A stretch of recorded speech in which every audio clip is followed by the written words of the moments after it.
We will proceed to the third speaker. So, Professor Fedor Mesinger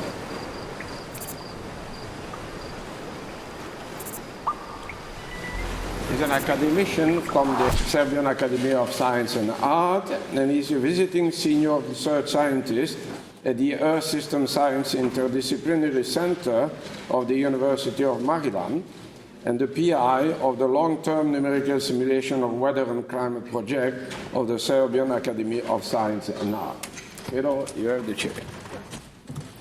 Thank you, Andre. Thank you for staying to attend a talk which is to some degree a little technical. I hope you will not mind. But the beginning is just the continuation of what I showed as an introductory part. Let me just point out it is at least half of this is joint work of when it becomes technical, joint work with Katarina Veljović of the Institute of Meteorology in Belgrade. Okay, I first have the slides that I showed already, but I have understood what my fault was. Getting one of the slides had the plot reversed. Also, the colors got lost. But so I will just go quickly through the stuff you have seen, and I get to the plot that had a problem. The plot is one of, there are several places that are following the temperature change in the world, and this is one that perhaps gets referred to most frequently, Goddard Institute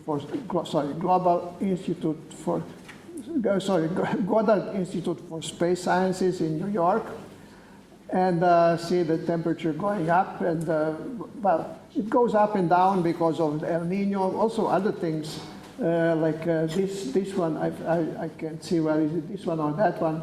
There was a most intense volcanic eruption, Pinatubo, that had temperature go down, dip down, and this was extraordinarily strong El Nino.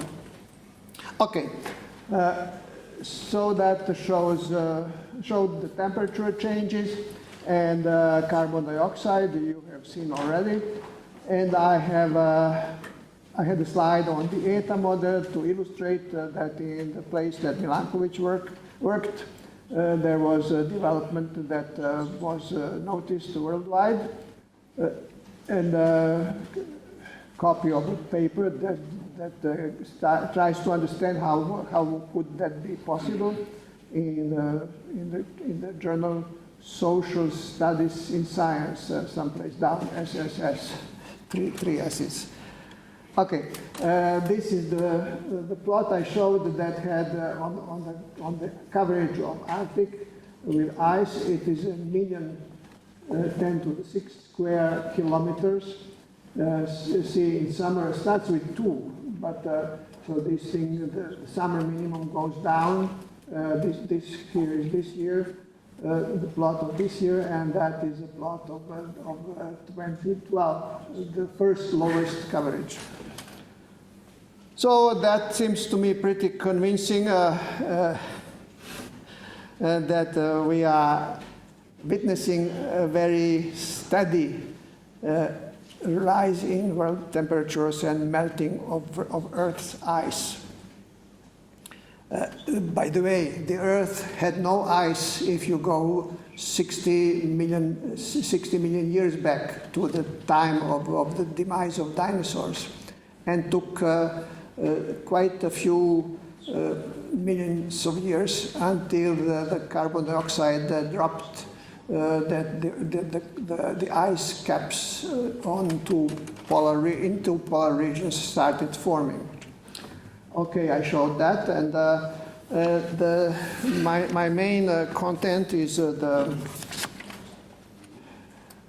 precipitation. My main technical content, precipitation. There is more water vapor possible in the atmosphere when the atmosphere is warmer. And what will happen to precipitation? There is no simple answer. The answer depends on where you are. And there were tremendous floods in Serbia tremendous damage. This is just one of the pictures I picked up from internet. There is an enormous number with horrific damage. People got killed. Homes got, there were landslides. It was just horrendous. And this never happened during the times of records, 120 years of weather records that are kept. So is that can we blame climate change? You cannot give a 100 black and white answer to such questions. But there are people who, okay, what happened? Sorry, I was ahead of myself. This is the reason. See, there was this low that was just sitting on top of us during this mid-May, several days. Here is Serbia, Bosnia, Herzegovina, Croatia, etc., and raining and raining. But, you know, if you ask whether the floods have anything to do with climate change, this plot is of interest. I stole this from a presentation by Greg Holland from NCAR. And there is a reference, Munich RE. I searched for this reference, and it's not a person, see, Munich RE 2009. It's an insurance company. Insurance people need to know how likely it is that such and such will happen. And you have 4 kinds of events here plotted. It's a little tiny, the font for you to read. It says geophysical events. And see, they are pretty much constant. It says geological here. It is earthquakes and such things. We are not, there's no record that earthquakes are becoming more frequent, that sort of thing. But the rest is meteorological, atmospheric, the remaining 3 events. The green says meteorological events, storms. See, the green, the flood goes from 1980 to 2008. It's quite fresh. So, see, the green bars are getting bigger. Look at this one. This one is the biggest of them all in 2006. So the catastrophic storms with lots of water are getting more frequent. If I look at it, it's pretty convincing to me. Hydrological events is blue. It says down here, floods, mass movement. I suppose landslides. Hydrological, I don't know. Sorry. And then climatological events, the last one, extreme temperatures, droughts, forest fires. So the totality of atmospheric events that are catastrophic is increasing. We cannot blame climate change in black and white terms, but you know, with the atmosphere getting warmer and being aware that the warmer atmosphere accepts more water vapor, evaporation is greater, that's pretty likely that this is what is taking place. Okay, now to somewhat technical aspect, which I apologize if you do not want to follow the details, but I don't have equations. So how well can we forecast heavy precipitation? And to sort of blame Milankovic for my talking about the ETA model, it has a very good record of doing well with precipitation. And I have a summary of reference here. Summary and reference in the preprints book. There are 5 documented tests. It just so happens this ETA is this special feature is a coordinate. Almost all models have vertical coordinates that result in horizontal surfaces that follow topography. So they rise over mountains and go down. And the ETA coordinate has coordinate surfaces, results in coordinate surfaces that are pretty much horizontal. that has some benefits that can be explained. But, you know, in this business, doing things with numerical models, there is no way to prove anything. The only thing you can do, you know, prove in the mathematical sense, like there is an equation, etc., and you claim something, and then you go through equations, and there is a proof. This is so and so. You can only accumulate evidence, and if you show very good evidence, then it's pretty likely that what you are claiming is correct. So, I'm referring here to evidence that you obtained running the ETA model. It has a feature that you can switch to this commonly used coordinate, which is called sigma, or something similar, sigma-like. There is just like a switch, and the code is being running as the sigma coordinate model. And such tests were also done by another person, Gary Russell, who works for GIS, Jim Hansen's place. So it's not only the ETA coordinate. Okay. Another test, for whatever reasons, the National Meteorological Center, U.S. National Meteorological Center, was switching to something called WRF model, Weather Research and Forecasting Model. I shouldn't go into it. This NMM, that is Weather Research and Forecasting Model, one form of it, and the ETA model, and these are results of comparisons. The abscissa goes from small, light precipitation to heavier precipitation, 3 inches in 24 hours, that's a lot. And there are two sets of plots, something called Equitable Threat Score, and something called bias shows the areal coverage of a certain intensity of precipitation.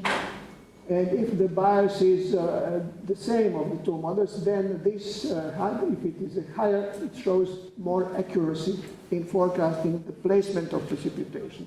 And see, red is on top here, very much on top here also. So the ETA did very well, and it did in particular well for heavy precipitation. This is what we are interested in here. But be that as it may, the National Meteorological Center switched to using this model and went on trying to improve it. Partly it could be that this ETA coordinate had a problem pointed out in a paper by Gallus and Klomp. And the problem was that if you have to flow over a little mountain like that, something called Agnesi mountain or bell-shaped topography, then the flow was separating on top of the little mountain, and this is what they claim should be a good plot. Afterwards, the ETA coordinate discretization was improved, and this is the latest plot that I have obtained, which shows that this plot that was considered a good one was very well reproduced by the ETA when improvements in the numerical schemes of the discretization have been changed to the one they use now. Okay, now I go to sort of second part of my technical part of my technical presentation. Again, I just show results. Use of the ETA in regional climate modeling. RCM is the acronym that gets used. A paper by Katarina et al. Had the title that pretty much explains the topic, should one attempt to improve on the large scales when doing regional climate experiments. You see, the typical approach in regional climate modeling is, or typical philosophy, is that the global model should produce what is referred to as global or large scales. The atmosphere around the Earth has this wavy-like, Rossby wave-like motions, etc. And then there are small-scale features. Small scales in this sort of talk jargon means something that has 1,000 kilometer or scale or less or thereabouts. And people believe that, most people believe that global models should give you the large scales and you should use the regional climate models only to improve on small scales. And the ETA community people believe that a regional model that is run over, like 1/5 or 1/10 of the globe area should improve on everything that is found inside the domain that the model is run on. So that was the paper with results. And this is to illustrate the opposite view. Spectral nudging, regional climate modeling, how strongly should we nudge? See, these people don't even ask if that should be done, this so-called nudging. And nudging stands for pushing the regional model to reproduce large scales as they are present in the driver model. Driver model, we refer to the term driver model, we refer to data that come from global or atmospheric and oceanic models. Okay, so that shows the results published in the paper I referred to. Results that show the accuracy of placements of jet stream winds. See, it says here on the left something called Equitable Threat Score that I referred to already, that reflects the accuracy of placement of something. In this case, it was used to show the accuracy of placement of winds that are greater than 45 meters per second at 250 millibars. That is in the upper troposphere. That is high, because at that elevation we see just large scales, not little features, small scale features of that you see behind us, a small scale mountain. So we are talking about placement of jet stream winds. And the European Center is the most respectable place for that sort of work. And there is the European Center result, the red, and the ETA result that has been driven by the European Center data is in blue. And you see this, and these are days, it goes from 0 days to 32 days. And what we are looking is results of 26 ETA forecasts driven by European Center ensemble members. In this business, people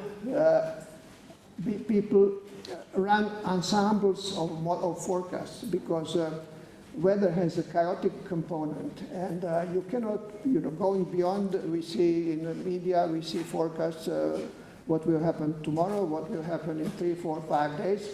But after 7 days or 10 days, you cannot trust, and you should not trust, a result of an individual model. If you are trying to set up a wedding party in a month or so, you cannot look at the forecast to decide whether at your place it is going to rain or not. That's not what you can use results of forecasting models for. You can, but you shouldn't, because there is this chaotic component that we understand now, mostly because of the work of Edward Lorenz, the chaos theory. So you run a number of forecasts to get the statistical result. So there are 26 forecasts here. And the ETA is no big difference, but the ETA is mostly better. In this plot, the higher is the better. That is perhaps a surprising result, because if a model is driven on a smaller, on a regional area, something like size of Europe, or maybe Europe plus Atlantic, it needs to obtain lateral boundary conditions on its edge, on its boundary, and to feed lateral boundary conditions to a regional model. you cannot avoid errors. But of course, if you do a good job inside your area, you can absorb the errors. Hopefully, you can absorb the errors and still do better. And this is what these experiments that were run and largely designed by Katarina, that is what these results show. The second verification that we have is something which is more standard root mean square difference between what models did and what happened. This is verified compared to what actually happened. Against analyses of this European Center for Medium Range Weather Forecasts. And if you talk about differences compared to what happened, then the smaller number is better. And you see that the eta in blue is a little bit beyond, less than European Center. Differences are not big, but the fact that the eta is mostly better can be surprising to most people, and in particular to those that do this nudging. So why does that happen? Subsequent experiments not yet published. She has done the runs with sigma, and it was not conclusive. And I see I'm in trouble with my time. In order to allow for some, no, I'm not in trouble. Sorry. I'm okay. I have these various hands in the clock I'm looking at, and I got mixed up with them. Okay, Katarina has run experiments switching this coordinate from the eta to sigma, which is used by just about all other people except the eta community, or almost all other people. And what is shown here is something we call tilt of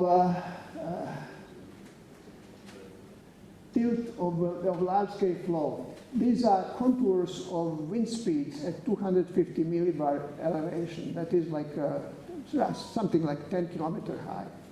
And this is what happened. This is European Center analysis. See that the flow goes, very, very strong winds go like this and then like this. The contour of strongest winds where the jet stream goes, here and here. Everyone presumably today knows about jet stream. If you fly from Europe to US, and if you fly from Northern America to Europe, the difference in flying time is like 1 hour. So winds are really slowing your plane or helping it. Okay, so that is what the European Center ensemble member did. So it failed to do this tilt, which you can see here.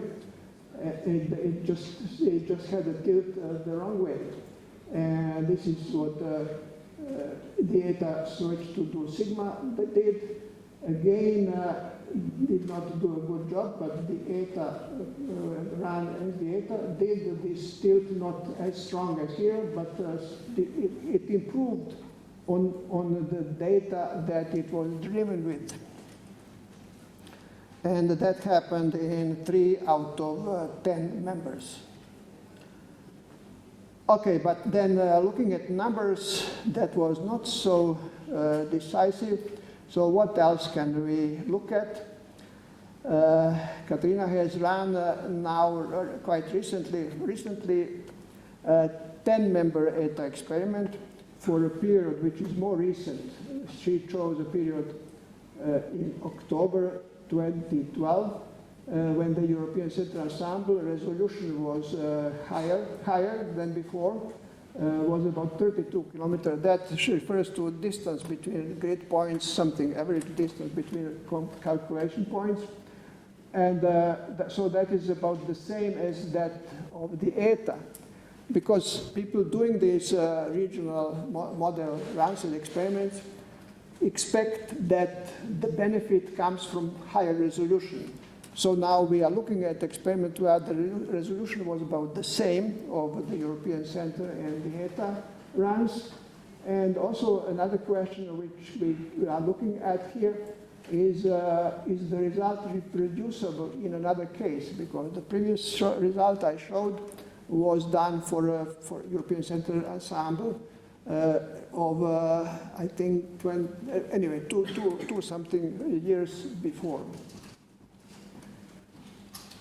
Okay, 2010, so it is 2 years earlier than this one.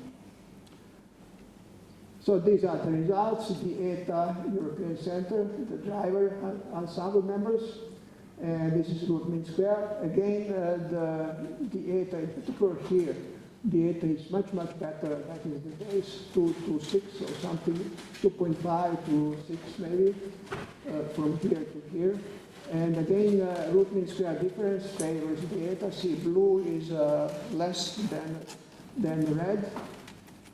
And also here, it is visibly less than the red.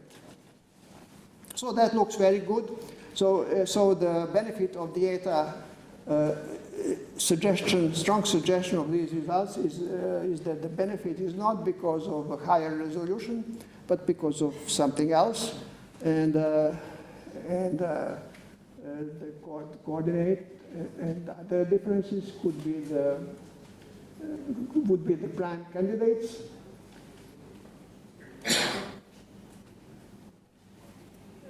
One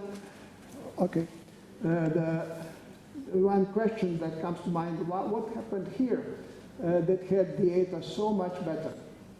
And to answer this, to get an idea, we look at maps, and this is a map of like the middle of that period. Again, 250 millibar contours of wind speed. You can see here are the strongest winds. You can see that again there is this deep trough, deep upper level trough that things in the atmosphere move at that elevation, move from west to east, and you probably cannot see well the geography, but here are Hawaii, and this is Atlantic. Here is Europe. Here is Spain. So this is United States, Northern America. So these are Rocky Mountains. So this is a situation where you had deep trough crossing the Rockies, and this is precisely the synoptic situation where the ETA model showed very, very positive, good results compared to competition, compared to other models. And this is by the way, when you have such a trough, then you tend to have a deep low in front of the trough, and that's where intense precipitation tends to happen. And perhaps somewhat for entertainment, that was also one idea Katarina had in choosing the time period. That just happens to be the month where Hurricane Sandy happened. See the Hurricane Sandy, which had tremendous damage, and horrible things happen in North America. Unexpected, lots of talk and lots of damage. And here is analysis for, this is day 24, and here is Hurricane Sandy. And surprisingly, the ETA control member, 24-day forecast, has Hurricane Sandy here, which is, I'm not claiming anything, but it is a fun thing to see. And